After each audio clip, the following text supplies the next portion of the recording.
Hi, I've had COVID, I'm sick, and there's a green screen on the wall that I'm not going to use today. My bad.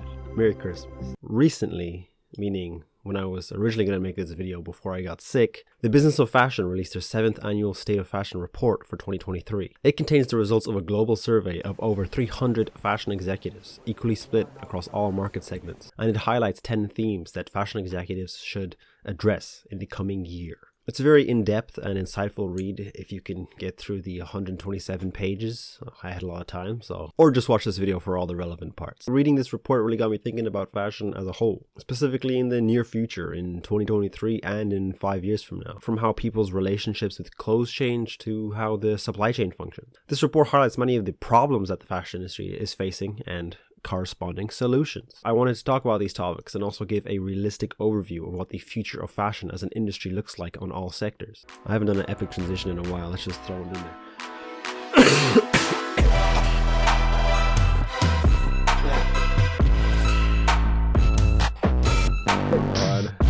Let's get some dramatic news anchor music going on right now. The overall outlook for 2023 is looking pretty gloomy, and I think the report's opening statement describes this very well. Let's have a look. Amid the highest inflation in a generation, rising geopolitical tensions, climate crises, and sinking consumer confidence in anticipation of an economic downturn, the global economy is in a volatile state. Fashion brands will need careful planning to navigate the many uncertainties and recessionary risks that lie ahead in 2023. Yeah, the world is looking a bit pooped going into 2023. Let's just say that bounce back we saw in revenue post-pandemic was not permanent. You may be surprised to hear that sustainability is apparently the biggest opportunity ahead, although only from 16% of correspondents. So basically most people don't see it as opportunity, but there isn't a lot of opportunities ahead in 2023, so sustainability takes number one. A major focus this year for brands is overcoming the greenwashing label that they try really hard to earn and wear with honor. For a long time, most brands just straight up ignored sustainability.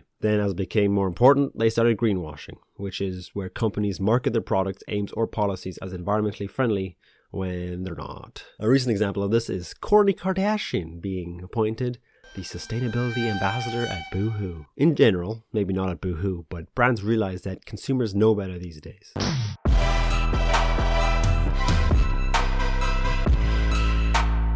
And legitimate, factually backed promises and initiatives will convince consumers of your product, not bullshit. And actually, brands will be fined for making false greenwashing claims following new EU regulation. Now brands will have to put concrete evidence behind their claims. A great idea I saw being rolled around was this. In France, legislation expected in 2023 will require brands to add carbon labels to clothing and textiles, which will display an environmental score from A to E to help consumers make more informed purchase decisions. It's similar to the Nutri-Score label that was rolled out in France in 2017, which added a similar label but to food, so consumers could identify how healthy products really were. And that Nutri-Score system has since spread to surrounding countries. I know I really loved it when I lived in the Netherlands. It was really handy. In fashion, it would alleviate so much of the pressure put on consumers to know how sustainable the products they're buying are, in the same way that the Nutri-Score system helps people choose healthier options. I know it's only starting in France, but hopefully, like the Nutri-Score system, it spreads around. I said this in my previous video. Clothes should be taken as seriously as food and water, so I'm glad that it is. The whole confusion around what sustainability even is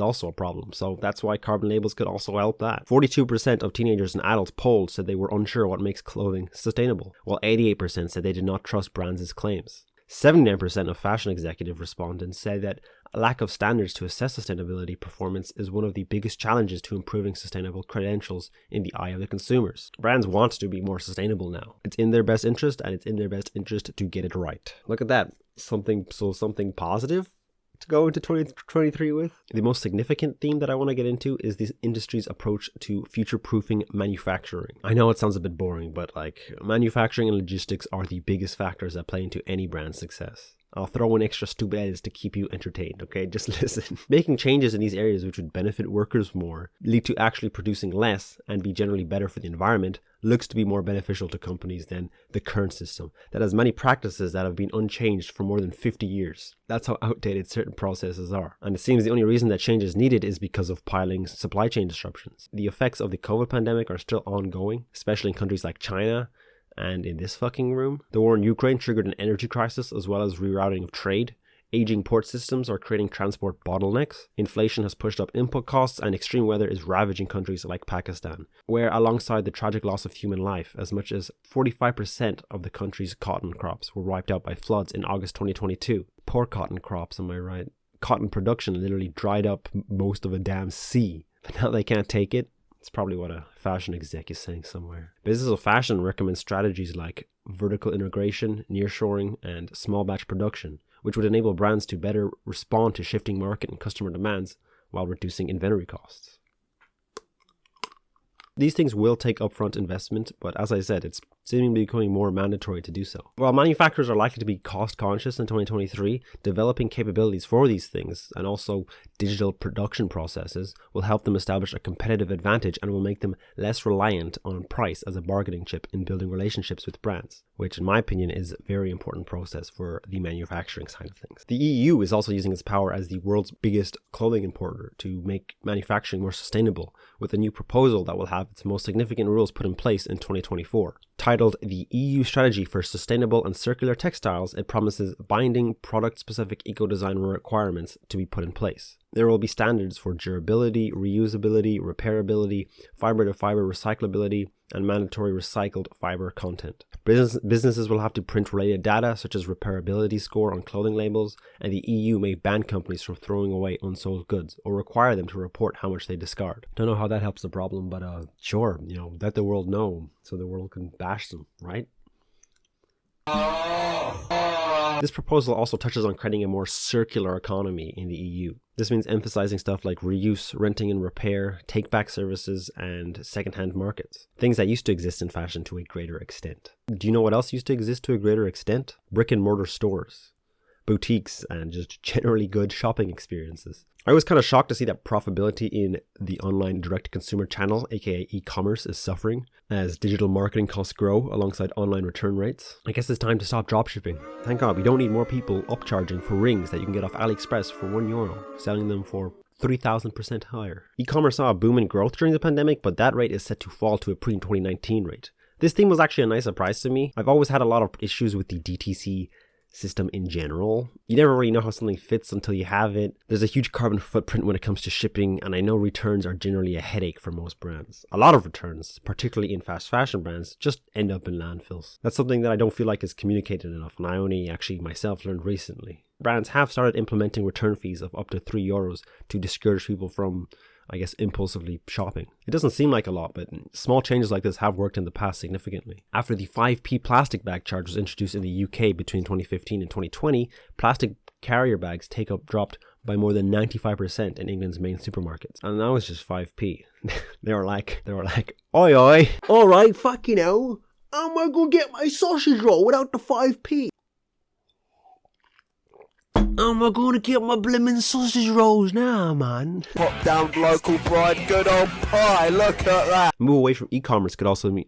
I gotta go back. A move away from e-commerce could also mean a renaissance in physical brick-and-mortar retail. Just in my own experience, I've seen many fashion people talk about the death of brick-and-mortar retail, especially in the form of boutiques. There are definitely more reasons to the death of boutiques than just the rise of e-commerce. But I'm hoping this leads to brands re-evaluating their approach to real-life retail experiences. Most stores, in my opinion, tend to be quite dull, not have the friendliest staff, and also not very well curated stock. What do I know, though? I've never worked at a boutique. I've worked at Iceland, so it's pretty much the same thing. So look, from the report, things are projected to get better. Things have to get better, pretty much. I found this year's report to place much more of an emphasis on manufacturing and sustainability than previous reports. A Forbes article analyzing the 2021 report found that the focus of it to be on retail-based intelligence and suggested that top-level decision-making may worryingly continue to concentrate on company headquarters, logistics, and marketing, not the supply chain. But obviously, sustainability and manufacturing have become unavoidable due to